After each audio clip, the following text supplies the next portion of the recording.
Morning students, आप कैसे हैं बेटे। जैसा कि आप जान रहे हो हम लोग की ऑनलाइन क्लासेस चल रही हैं। कल जो मैंने आपको फिनिश किया है सेकंड यूनिट था, उसमें चैप्टर था विद्युत धारा, वो पूरा फिनिश हो गया। मैंने आपको किरचॉफ नियम से न्यूमेरिकल कराया था, ठीक है।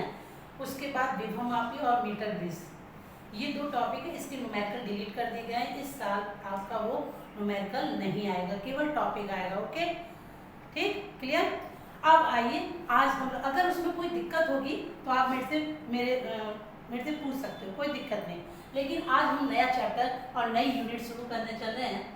जैसा कि आप स्क्रीन पर देख रहे हैं, यूनिट 3 मैंने लिखा हुआ है, आपको शायद दिख भी रहा होगा। यूनिट 3 वैद्युत धारा का चुंबकीय प्रभाव तथा चुंबकत्व, और उसमें हम लेसन पढ़ेंगे, क्योंकि यूनिट में लेसन होती है। इसमें 2 लेसन है। लेसन 4 है गतिमान आवेश तथा चुंबकत्व, ठीक है। और इसमें टॉपिक हम क्या पढ़ेंगे, चुंबकीय क्षेत्र की अवधारणा। आज हम केवल चुंबक के कॉन्सेप्ट क्लियर करेंगे और कल इसका ऑस्टेट का प्रयोग बताएंगे। लेकिन आज की वीडियो में हम केवल इतना ही बताएंगे, चुंबक क्या है और चुंबक का प्रयोग किसने किया था, किसके द्वारा हमें ये चीजें प्राप्त हुई थी, ठीक है। तो आइए हम लोग शुरू करते हैं, टाइम ना वेस्ट करते हुए। देखिए यूनिट 3 देख रहे हैं, आपको इसमें 3 वर्ड दिखाई दे रहा है, वैद्युत धारा, दूसरा है चुंबकीय प्रभाव,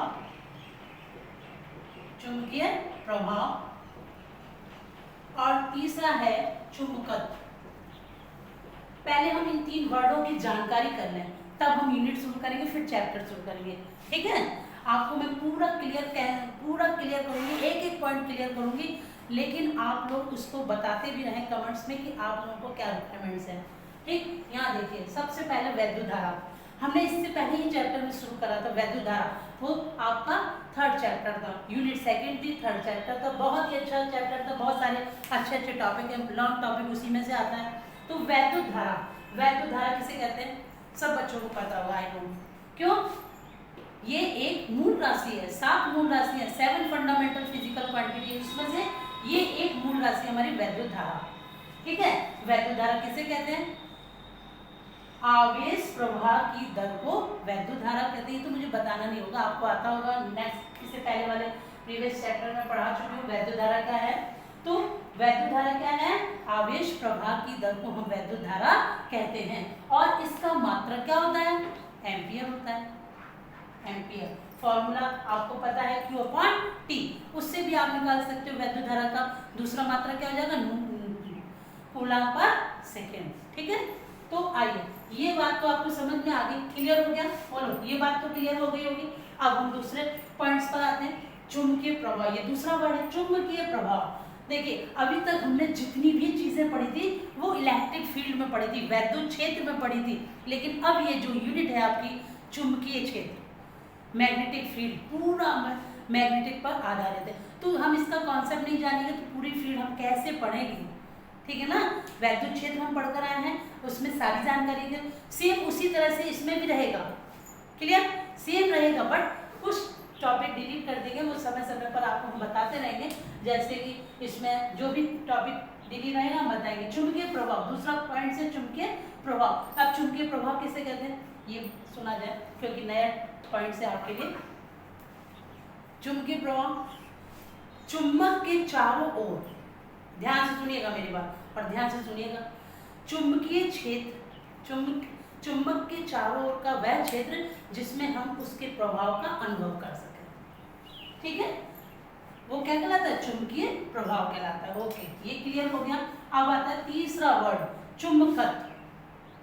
चुंबकत्व किसे कहते हैं, आप तो जानते हो, छोटे छोटे बच्चे भी जानते हैं कि अगर हम चुंबक को लोहे के पास ले जाए तो वो क्या करता है, उसमें एक आकर्षण का गुण होता है, धातुओं को वो अपनी ओर आकर्षित करता है। ऐसा नहीं कि सारी धातुओं को करता है, जिसमें एक लोहा सबसे ऐसी चीज है जिसको ज्यादा से ज्यादा अपनी ओर आकर्षित करता है, ठीक है।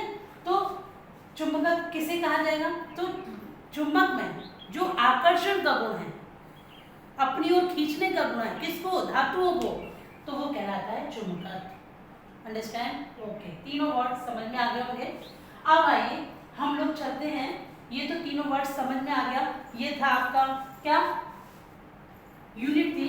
लेकिन हमारा अब चैप्टर है गतिमान आवेश तथा चुंबकत्व। गतिमान आवेश, आवेश यहाँ देख रहे हैं आवेश, तो हम लोग आवेश पढ़ेंगे यहाँ पर। इससे पहले मैं बताऊं कि किसने खोज की, चुंबकीय प्रभाव की खोज किसने की, ये तो भी जानकारी होना चाहिए, ठीक है।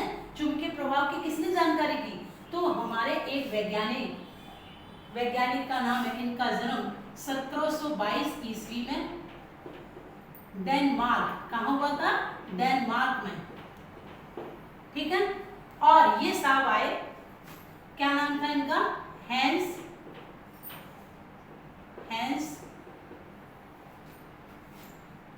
क्रिश्चियन ऑस्ट्रेट, ठीक है।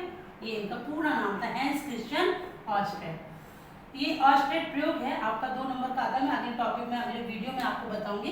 तो इनका पूरा क्या नाम है, हैंस क्रिश्चियन ऑस्ट्रेट। इन्होंने मतलब 1722 ईस्वी में इनका डेनमार्क में जन्म हुआ, फिजिक्स के वैज्ञानिक थे।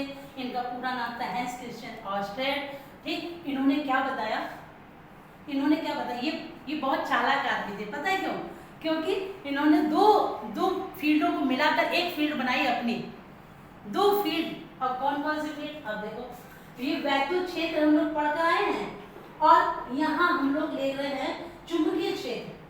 क्या ले रहे हैं, चुंबकीय क्षेत्र। तो ये साहब बड़े चालाक थे, बहुत चालाक। इन्होंने अपनी फील्ड बना दी, बताइए तो कैसे। इन्होंने वैद्युत क्षेत्र और चुंबकीय क्षेत्र दोनों को मिलाया और एक भौतिकी की शाखा का निर्माण किया। इन्होंने वैद्युत क्षेत्र और चुंबकीय क्षेत्र दोनों को मिलाकर एक शाखा का निर्माण किया। पता ही क्या नाम है उसका, विद्युत चुम्बकत्व। भौतिकी की एक शाखा इन्होंने इसका निर्माण किया, विद्युत चुम्बकत्व, ठीक है। और कब किया, 1820 ईस्वी में। कब किया, 1820 ईस्वी में, ठीक है। इसके बाद इन्होंने चुंबक लिया, और चुंबक लेने से क्या क्या गुण उसके प्रदर्शित होते हैं, इन्होंने उसके बारे में बताया, फिर अपना प्रयोग बताया।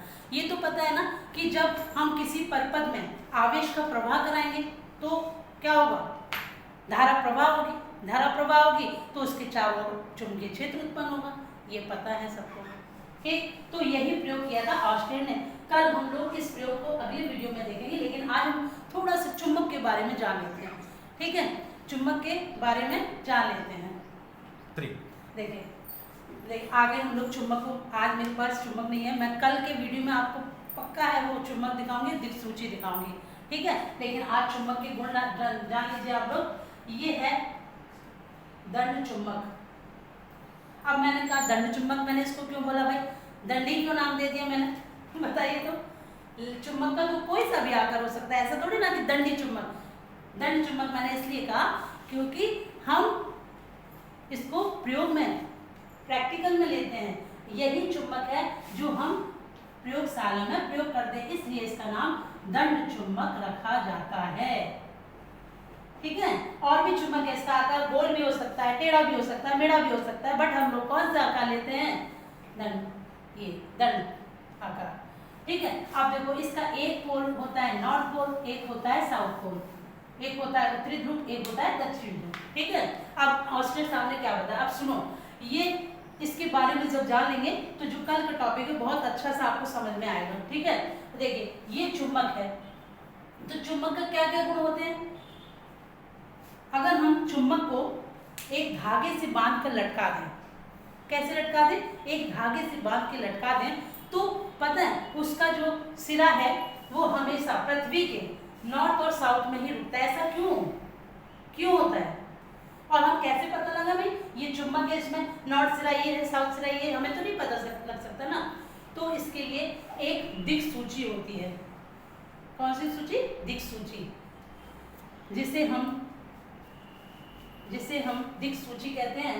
और जब हम उसके पास लाते हैं तो वो डायरेक्शन करती है कि जो नॉर्थ होगा नॉर्थ सिरे पर ही रुकेगी, साउथ सिरा होगा वो साउथ पर ही रुकेगी। तो इस तरह से हम उसको पहचान सकते हैं कि नॉर्थ पोल है और ये साउथ पोल है, क्लियर।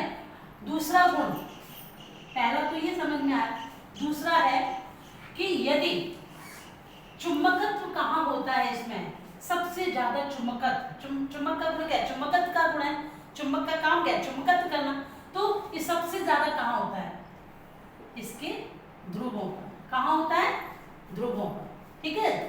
अब जैसे जैसे हम इसके मिड पॉइंट की ओर बढ़ते जाते हैं, जैसे जैसे हम इसकी मिड पॉइंट की ओर बढ़ते जाते हैं, चुंबकत्व का गुण कम होता जाता है और एक पॉइंट हम ऐसा प्राप्त कर लेते हैं जहां पर चुंबकत्व का पॉइंट नल हो जाता है, जीरो हो जाता है, वहां पर कोई भी चुंबकीय प्रभाव नहीं होगा, ठीक है। तीसरा पॉइंट ये पूछा जाता है, एग्जाम में पूछ लेते हैं कि बताइए सबसे ज्यादा चुंबकत्व कहाँ मिलेगा, तो क्या बताएंगे, उसके नॉर्थ पोल और साउथ पोल पर, ठीक। लेकिन मध्य में क्या होता है, जीरो होता है, ठीक। तीसरा पॉइंट, ये कोई दंड चुंबक है, ओके, ये दंड चुंबक है, आपने देखा ये नॉर्थ पोल, ये साउथ पोल, ठीक। मैं इसमें से ब्रेक कर देती हूँ इसको, मैंने इसको ब्रेक कर दिया, ठीक। अब तो आप कहेंगे ये तो चुंबक नहीं रहेगी ना मैम, क्या कहेंगे, चुंबक नहीं है ना ये, मैंने तो अलग अलग कर दिया, एक नॉर्थ पोल अलग हो गया, साउथ पोल अलग हो गया, ये तो चुंबक नहीं रहेगा। बट नहीं, गलत। ये चुंबक क्या करता है, चाहे इसके जितने भी खंड कर दीजिए, ये अपने विभिन्न खंडों में फिर से अपने ध्रुवों को ले लेता है, क्लियर। ये आपने ब्रेक किया था तो ये नॉर्थ पोल हो जाएगा, साउथ पोल, आपने इसको ब्रेक किया, ये साउथ पोल है तो ये नॉर्थ पोल, ये फिर से दो चुंबकों में विभाजित हो जाता है। अगर फिर से इसके ब्रेक करेंगे तो फिर से ऐसा प्रोसेस लगेगा, ठीक है। तो जितने भी खंड इसके करते जाएंगे ये नॉर्थ पोल में डिवाइड होता जाएगा, ठीक है। ये 3 पॉइंट्स थे बेटे, ठीक। अब हम क्या करेंगे, आपने समझ लिया, आज मेरे यूनिट के बारे में जान लिया और चैप्टर्स के बारे में जान लिया। You will be ready for the next topic, okay. क्या रहेगा, ऑस्टेट का प्रयोग, it is very very important, it is very very important. तो नेक्स्ट वीडियो, ओके, थैंक्स।